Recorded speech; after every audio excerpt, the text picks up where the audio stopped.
Islom ba'zi odamlarning fikricha sen keyingi Habib bo'lishing kerakligini aytib, senga bosim qilish adolatdan emas.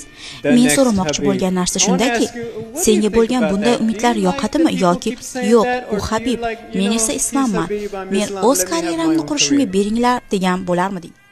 Kimdir menga Islom, sen Habib bilan deyarli bir xilsan deyishsa, men bunga qo'shilaman.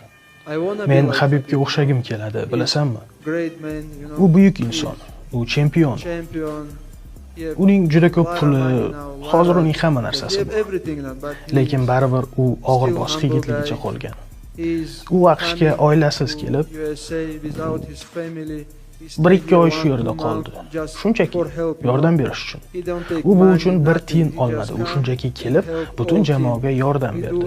U jamoa uchun hamma narsa qiladi, bilasanmi? Qara. Biz AQShga San Xosega usiz keldik. U jamoaga katta uy, jamoa uchun bir nechta mashina ijaraga oldi va hech kim pul ishlatmadi.